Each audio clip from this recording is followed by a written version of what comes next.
গল্পের শুরুতেই দেখা যায় যে কয়েকজন সায়েন্টিস্ট মঙ্গল গ্রহে গিয়ে সেখানকার মাটির স্যাম্পেল নিচ্ছিল, কারণ তারা ওই মাটি পৃথিবীতে নিয়ে এসে গবেষণা করবে।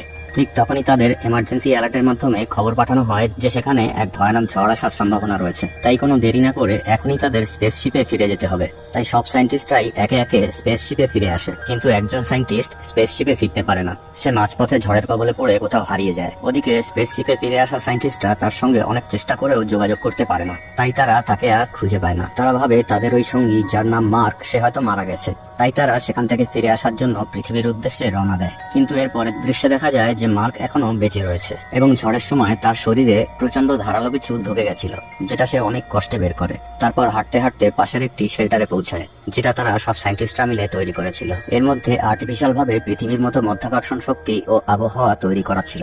শেল্টারের ভেতরে ঢোকার পর সে অনেক দুশ্চিন্তায় পড়ে, কারণ সে জানতো যে এর পরের প্রজেক্টে 4 বছর পরে আবার মঙ্গল গ্রহে লোক পাঠানো হবে। আর এই 4 বছর সে কি করে বেঁচে থাকবে, কারণ এই শেল্টারের মধ্যে যে পরিমাণ খাবার রয়েছে তাতে সে কোনোভাবেই 4 বছর বেঁচে থাকতে পারবে না। তাই এখন যেভাবেই হোক তাকে নিজের জন্য খাবার অ্যারেঞ্জ করতেই হবে। এরপর সে শেল্টারে রাখা খাবার দাবারের মধ্যে থেকে কিছু কাঁচা আলু হাতে নেয় এবং সিদ্ধান্ত নেয় যে সে এখানে আলু চাষ করবে। আর তা করতে গেলে জল এবং উর্বর মাটি সহ পৃথিবীর মতো আবহাওয়ারও দরকার আছে, যার কোনো অস্তিত্বই এই গ্রহে নেই। তবুও সে হার না মেনে চাষের জন্য প্রস্তুতি নিতে শুরু করে। সে প্লাস্টিক দিয়ে একটি জায়গা ঘিরে নিয়ে সেখানে প্রয়োজন মতো আবহাওয়া আর্টিফিশিয়াল ভাবে তৈরি করে। আর এবার তার জলের প্রয়োজন হয়, কিন্তু সেখানে চাষ করা যায় সেই পরিমাণে জল ছিল না। শুধুমাত্র তৃষ্ণা মেটানোর মতো জলই ছিল। কিন্তু সে জানতো যে জল কিভাবে বানাতে হয়। প্রয়োজনীয় সমস্ত উপকরণই তার কাছে মজুদ ছিল। তাই সে হাইড্রোজেনের সাথে অক্সিজেন মিলিয়ে সেটাকে জ্বালিয়ে জল বানানোর চেষ্টা করে এবং তার ফলে এক ভয়ানক বিস্ফোরণ হয়। যদিও মার্ক তার ক্যালকুলেশন অনুযায়ী হাইড্রোজেন আর অক্সিজেনের পরিমাণ ঠিকই নিয়েছিল, কিন্তু বিস্ফোরণ হওয়ার কারণটি হলো যে মার্কের নিঃশ্বাস নেওয়ার কারণে সেখানে অক্সিজেনের পরিমাণ কমে গেছিল। কিন্তু মার্ক এতে হার না মেনে আবার চেষ্টা করে এবং এবার সে সফল হয়। সেখানে বাষ্পরূপে বিন্দু বিন্দু জলের সৃষ্টি হয় এবং চাষের জন্য তার যেটুকু জলের প্রয়োজন ছিল তা সে পেয়ে যায়। আর তার কয়েকদিনের মধ্যেই সেখানে প্রথম চারা অঙ্কুরিত হয় আর মার্ক তা দেখে ভীষণ খুশি হয়। ওদিকে পৃথিবীতে মার্ককে মৃত বলে ঘোষণা করা হয় এবং মার্কের নামে কবরস্থানে একটি সমাধিও বানানো হয়। এরপর হঠাৎ একদিন এক অপারেটরের চোখে পড়ে যে পৃথিবী থেকে পাঠানো কিছু সরঞ্জাম মঙ্গল গ্রহে যেখানে রাখা ছিল তা সেখান থেকে সরিয়ে আরেক জায়গায় রাখা হয়েছে। আসলে ওগুলো ছিল কিছু সোলার প্যানেল, যা মার্ক তার প্রয়োজন মতো সেখান থেকে সরিয়ে অন্য জায়গায় নিয়ে গেছে। এরপর সেই অপারেটর এই দৃশ্য তার সিনিয়রদের ডেকে দেখায় এবং তারা বুঝে যায় যে সেখানে মার্ক এখনো বেঁচে আছে। এরপর সিনিয়র অফিসার বলে যে সে বেঁচে আছে জেনেও আমরা তাকে কোনো সাহায্য করতে পারবো না, কারণ তাকে উদ্ধার করার জন্য আমরা এখন এখান থেকে রওনা দিলেও আমরা সেখানে পৌঁছানোর আগেই সে খিদে আর তৃষ্ণায় মারা যাবে, কারণ পৃথিবী থেকে সেখানে পৌঁছাতে বেশ কয়েক মাস সময় লাগবে। আর মার্কের কাছে ততদিন বেঁচে থাকার মতো খাবারের সংগ্রহ নেই। ইতিমধ্যেই 70 দিন পার হয়ে যায়। মার্ক সেখানে একা রয়েছে। সে হিসাব করতে থাকে যে 4 বছর পর পৃথিবী থেকে যে স্পেসশিপটি সেখানে পাঠানো হবে তা মার্কের লোকেশন থেকে আরো 3200 কিলোমিটার দূরে ল্যান্ড করবে এবং মার্ককে তার আগেই সেই লোকেশনে পৌঁছাতে হবে এবং সেখানে পৌঁছাতে তার মোট 50 দিন সময় লাগবে, কারণ তার কাছে যে গাড়িটা রয়েছে তাতে সে একদিনে বেশি দূরে যেতে পারবে না। গাড়িটি সোলার পাওয়ার দ্বারা চলে আর তার ব্যাটারিও সোলার পাওয়ার দ্বারাই চার্জ করতে হয়। ওদিকে পৃথিবীতে তখন মার্কের কাছে খাবার পাঠানোর জন্য পরিকল্পনা করা হচ্ছিল আর এর সমস্ত ব্যবস্থা সম্পূর্ণ করার জন্য মোট 3 মাস সময় লাগবে। আর মহাকাশযানটিকে পৃথিবী থেকে মঙ্গলে পৌঁছাতে আরো 9 মাস সময় লাগবে, অর্থাৎ মোট 1 বছর সময় লাগবে। ওদিকে মঙ্গলে মার্কের আরো 48টা দিন কেটে যায় এবং তার লাগানো ফসল অনেক বড় হয়ে ওঠে। সে মোট 400টি আলুর চারা বড় করতে সফল হয়, যা কিনা সে নিজেও ভাবতে পারেনি। মার্ক যা আশা করেছিল তার থেকে সে অনেক বেশি ফসল ফলাতে সফল হয়। এবার সে সব আলু তুলে নেয় এবং বেছে বেছে যে আলুগুলো ছোট ছিল সেগুলো আবার লাগিয়ে দেয়। কিন্তু শুধুমাত্র আলু খেয়ে সে আর কতদিন বেঁচে থাকতে পারবে? মানুষের শরীরের চাহিদা মতো সব আহার না দিতে পারলে সে তো অসুস্থ হয়ে পড়বে। তাই সে পৃথিবীর মানুষের সঙ্গে যোগাযোগ করার জন্য মরিয়া হয়ে ওঠে এবং সে এমন একটা জায়গায় যায় যেখানে 1997 সালে পাঠানো পাথফাইন্ডার নামের যন্ত্রটি খারাপ অবস্থায় পড়েছিল। মার্ক সেটাকে মেরামত করে চালু করে ফেলে। সে জানতো যে এটা একটা অনেক পুরনো দিনের যন্ত্র এবং এর দ্বারা কিছু লো কোয়ালিটি ইমেজ ছাড়া আর কিছুই পৃথিবীতে পাঠানো যাবে না। তাই সে পাথফাইন্ডারের ক্যামেরা অন করে এবং তার সামনে 3টি কাগজে মেসেজ লিখে রাখে এবং অপেক্ষা করতে থাকে পৃথিবী থেকে কোনো জবাব পাওয়ার। ওই 3টি কাগজের মধ্যে মাঝখানের কাগজটিতে মার্ক লিখে রেখেছিল যে আমার সিগন্যাল কি তোমাদের কাছে পৌঁছাচ্ছে, আর দুপাশের 2টি কাগজের একটিতে লিখেছিল হ্যাঁ আর একটিতে না। এর কিছুক্ষণ পরেই পাথফাইন্ডারের ক্যামেরাটি হ্যাঁ লেখা কাগজটির দিকে ঘুরে যায়, অর্থাৎ পৃথিবী থেকে মার্ককে দেখতে পাচ্ছিল। মার্ক এটা বুঝতে পেরে আনন্দে লাফিয়ে ওঠে এরপর মার্ক কোডের মাধ্যমে তাদের সঙ্গে কথা বলা শুরু করে, কারণ পাথফাইন্ডার দিয়ে ভিডিও কল বা অডিও কল করা সম্ভব ছিল না। এবার কোডের মাধ্যমে মার্ককে জানানো হয় যে তারা নাসা থেকে মার্কের জন্য প্রয়োজনীয় জিনিসপত্র ও খাবার দাবার পাঠানোর বন্দোবস্ত করছে। আর তারা মার্ককে এটাও জানায় যে তার ক্রু মেম্বারদের, অর্থাৎ যে সঙ্গীদের সঙ্গে মার্ক অভিযানে গেছিল, তারা তাদের মহাকাশযানে রয়েছে, এখনো তারা পৃথিবীতে পৌঁছায়নি এবং তাদের জানানো হয়নি যে তুমি বেঁচে আছো। কিন্তু এবার নাসা থেকে মার্কের ক্রু মেম্বারদের জানানো হয় যে মার্ক এখনো জীবিত আছে। শুনে তারা অনেক খুশি হয় আর সঙ্গে কষ্টও পায়, কারণ তারাই মার্ককে ভুল করে ওখানে একা ফেলে এসেছে। যাই হোক, এবার মার্ক বেশ খুশি। সে একটি ক্যামেরায় তার চাষ করা আলুর ফসলের ভিডিও রেকর্ড করে। কিন্তু দুর্ভাগ্যবশত পরবর্তী দিন যেখানে মার্ক আলুর চাষ করেছিল সেখানে এক বিস্ফোরণ হয় এবং তার সমস্ত আলুর ফসল নষ্ট হয়ে যায়, যার কারণে আর দ্বিতীয়বার ওখানে আলুর চাষ করা সম্ভব না।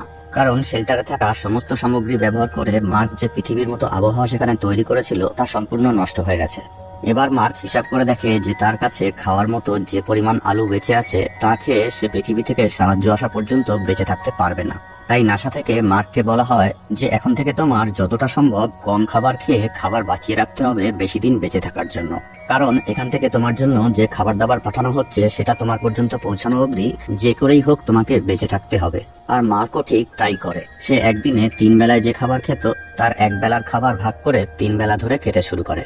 আর ওদিকে পৃথিবী থেকে নাসা মার্কের জন্য একটি স্পেসশিপে তার প্রয়োজনীয় জিনিসপত্র ও খাবার দাবার ভর্তি করে পাঠিয়ে দেয়। কিন্তু দুর্ভাগ্যবশত স্পেসশিপটি লঞ্চ করা মাত্রই কিছুটা উপরে গিয়েই ধ্বংস হয়ে যায়। আর এই কারণে আবার সবাই হতাশ হয়ে পড়ে, কারণ এবার আর মার্কের বাঁচার কোনো সম্ভাবনা নেই। আর এই খবর মার্ক জানতে পেরে সে প্রচন্ড ভেঙে পড়ে এবং সে তার বাবা আর মাকে দেবার জন্য নাসাকে একটি মেসেজ পাঠায়। সেখানে লেখা থাকে যে মার্কের মৃত্যুর জন্য তারা যেন কষ্ট না পায়, কারণ তাদের ছেলে তার কাজকে খুব ভালোবাসে এবং সে তার কাজে অনেক দক্ষ।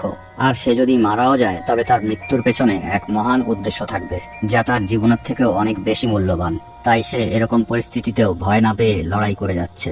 এত কিছুর পর নাসা এবার পুরোপুরি আশা ছেড়ে দেয় আর চীন সিদ্ধান্ত নেয় তারা মার্ককে সাহায্য করবে, কারণ চীনের স্পেসশিপ লঞ্চ করার জন্য সম্পূর্ণরূপে প্রস্তুত ছিল। আর এর 28 দিন পর চায়নার সাহায্য নিয়ে নাসা আরেকবার স্পেসশিপ লঞ্চ করার প্রস্তুতি নেয়। ওদিকে রিচ নামে অ্যাস্ট্রোডাইনামিকে কাজ করা আর একটা ছেলে সেখানে হাজির হয় এবং সে মার্কের কাছে জলদি পৌঁছানোর আর একটা সহজ পদ্ধতি বলে। সে বলে যে স্পেসশিপটা মঙ্গল থেকে পৃথিবীর দিকে আসছে, ওই স্পেসশিপটা ফিরে না এসে যদি পৃথিবীর চারিপাশে ঘুরতে থাকে তাহলে সেই সময়ের মধ্যেই আমরা ওই স্পেসশিপে প্রয়োজনীয় জিনিসপত্র ও খাবার দাবার পৌঁছে দেব।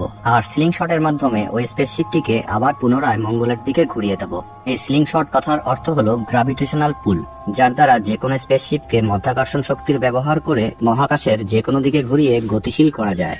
রিচ এবার বলে যে যখন এরা আবার ঘুরে মঙ্গল গ্রহের দিকে যাবে তখন এরা মঙ্গল গ্রহে যেন ল্যান্ড না করে, কারণ তাতে ওদের স্পেসশিপের ইন্ধন শেষ হয়ে যাবে আর ওরা কখনোই পৃথিবীতে ফিরে আসতে পারবে না। তাই মার্ককে একা একাই মঙ্গল গ্রহের মাধ্যাকর্ষণ শক্তির বাইরে আসতে হবে। এমএবি নামে একটি মহাকাশযান যা কিনা আগে থেকেই মঙ্গল গ্রহে রাখা রয়েছে, সেটা নিয়েই মার্ককে মঙ্গল গ্রহের মাধ্যাকর্ষণ শক্তির বাইরে বেরোতে হবে। আর তখনই আমাদের পাঠানো স্পেসশিপ থেকে মার্ককে টেনে নেওয়া হবে। কিন্তু এটা শুনে যত সহজ মনে হচ্ছে বাস্তবে তত সহজ নয়। রিচ নামে এই ছেলেটির প্রস্তাবে নাসার কর্মকর্তারা রাজি হয় না। তারা বলে একজনকে বাঁচানোর জন্য আমরা আরো 5 জনের জীবনের ঝুঁকি নিতে পারবো না, কিন্তু যদি এটা করা হয় তাহলে তারা সঠিক সময়ের মধ্যেই মার্কের কাছে পৌঁছে যাবে। তবে এর কারণে যে স্পেসশিপটি পৃথিবীর মাধ্যাকর্ষণ শক্তির দিকে প্রায় পৌঁছে গেছে তাদের মিশন আরো 533 দিন বেড়ে যাবে। এত কথার পর অবশেষে নাসা সিদ্ধান্ত নেয় যে তারা এটা করবে না, কারণ তারা শুধুমাত্র মার্কের জীবন বাঁচানোর জন্য তাদের 5 জন অ্যাস্ট্রোনটের জীবনের ঝুঁকি নিতে রাজি নয়। ওদিকে মার্ক তার কাজে লেগে যায়। মার্কের টিমকে যে কাজের জন্য মঙ্গল গ্রহে পাঠানো হয়েছিল আর ঝড় আসার জন্য তারা সেটা কমপ্লিট করতে পারেনি, এখন মার্ক সেই কাজগুলোকে একের পর এক কমপ্লিট করতে থাকে। ওদিকে রিচ নামের সেই ছেলেটা যে স্লিং শটের মাধ্যমে মার্ককে বাঁচানোর কথা বলেছিল আর নাসার কর্মীরা তার প্ল্যান রিজেক্ট করে দিয়েছিল, সে এবার তার সম্পূর্ণ প্ল্যান রেডি করে মার্কের সেই সঙ্গীদের কাছে পাঠিয়ে দেয় যারা কিনা এখনো মহাকাশযানে করে পৃথিবীর দিকে ফিরছিল। আর এবার ওই 5 জন অ্যাস্ট্রোনট নাসার কোনো পারমিশন ছাড়াই মার্ককে বাঁচানোর সিদ্ধান্ত নিয়ে নেয়। আর নাসা কর্মীরা যখন দেখে যে এই 5 জন অ্যাস্ট্রোনটের স্পেসশিপ অন্যদিকে ঘুরে যাচ্ছে তখন তারা বুঝতে পারে যে এরা মার্ককে উদ্ধার করার জন্য যাচ্ছে। তাই এবার নাসা থেকেও মার্কের প্রয়োজনীয় জিনিস ও খাবার দাবার সেই স্পেসশিপ পর্যন্ত পৌঁছে দেয়। আর এই কাজের জন্য চায়না তাদের রেডি করা স্পেসশিপটি নাসাকে দিয়ে হেল্প করে। ওদিকে মঙ্গল গ্রহে মার্ক সেই অ্যামিবি নামের ছোট স্পেসশিপটির দিকে এগোতে শুরু করে। সে জানে যে এই স্পেসশিপটি দ্বারা কোনোদিনই পৃথিবীতে পৌঁছানো যাবে না, শুধুমাত্র মঙ্গল গ্রহের মাধ্যাকর্ষণ শক্তির শেষ প্রান্ত পর্যন্ত পৌঁছানো যাবে। আর সেই পর্যন্ত পৌঁছে হামিসের দেখা পেলেই হবে। হামিস হচ্ছে সেই স্পেসশিপটি যাতে করে মার্ক তার 5 জন সাথীর সঙ্গে এখানে এসেছিল, আর এখন তার ওই 5 জন সাথী ওই স্পেসশিপটিতেই তাকে আবার ফিরিয়ে নিয়ে যেতে আসছে। মার্ক এবার 90 দিন পরে সেই অ্যামিবি নামের ছোট মহাকাশযানটির কাছে পৌঁছায়। আর তারপর মার্ক দেখে যে ওই মহাকাশযানটিতে যে পরিমাণে সলিড ফুয়েল ছিল তাতে সে মঙ্গল গ্রহের মাধ্যাকর্ষণ শক্তির অর্ধেকটাও যেতে পারবে না। তাই এবার মার্ক ওই মহাকাশযানের ওজন কমানোর জন্য তার মধ্যে থেকে সমস্ত ভারী জিনিস নিচে ফেলে দিতে থাকে, কারণ তাকে যে করেই হোক মঙ্গল গ্রহের অরবিটের বাইরে বেরোতেই হবে। তা না হলে যদি ওই 5 জন অ্যাস্ট্রোনট ভুল করে একবার মঙ্গল গ্রহে ল্যান্ড করে বসে তাহলে তাদের সমস্ত সলিড ফুয়েল শেষ হয়ে যাবে, যার কারণে তারা আর কেউই কোনোদিন পৃথিবীতে পৌঁছাতে পারবে না। তাই মার্ক অসম্ভব এবং বিপজ্জনক একটি ঝুঁকি নেয় মহাকাশযানটি চালু করার জন্য। সারা বিশ্বের লোকের নজর এখন এই মিশনটির দিকে। মার্ক এবার তার স্পেসশিপটি নিয়ে মঙ্গল গ্রহ থেকে টেক অফ করে। আর এবার মার্কের স্পেসশিপটি মহাকাশে উঠতে শুরু করে। আর মার্কের ওই 5 জন অ্যাস্ট্রোনট সঙ্গী তাদের রেডিওর মাধ্যমে মার্কের সঙ্গে যোগাযোগ করার চেষ্টা করে, কিন্তু মার্কের স্পেসশিপে অতিরিক্ত গতির কারণে যে চাপ সৃষ্টি হয় তাতে মার্ক অজ্ঞান হয়ে যায়। সেই কারণে ওই 5 জনের সঙ্গে মার্কের যোগাযোগ হয় না। তবে কিছুক্ষণ পরে যখন মার্কের জ্ঞান ফেরে তখন তারা যোগাযোগ করতে সক্ষম হয়।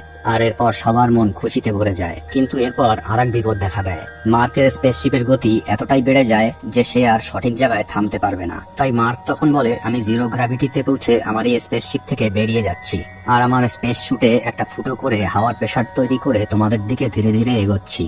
কিন্তু মার্কের ওই 5 জন সঙ্গী তাকে এই কাজ করতে নিষেধ করে, কারণ তাদের স্পেসশিপটিও প্রচন্ড গতিতে রয়েছে। তাই তারা একটি বম ব্লাস্ট করে তাদের স্পেসশিপের একটা অংশ উড়িয়ে দেয় এবং তার ফলে ওদের স্পেসশিপটির গতি কমে যায়। আর এবার তারা সচক্ষে দেখতে পায় যে মার্ক তাদের দিকে একটু একটু করে ভেসে এগিয়ে আসছে। তারপর ওই স্পেসশিপের কমান্ডার একটি ফ্লাইং চেয়ারে বসে ভেসে ভেসে মার্কের দিকে এগোতে থাকে। কিন্তু ওই ফ্লাইং চেয়ারটি যে দড়ি দিয়ে বাঁধা ছিল কিছু দূর যাওয়ার পরই সেই দড়ি শেষ হয়ে যায়।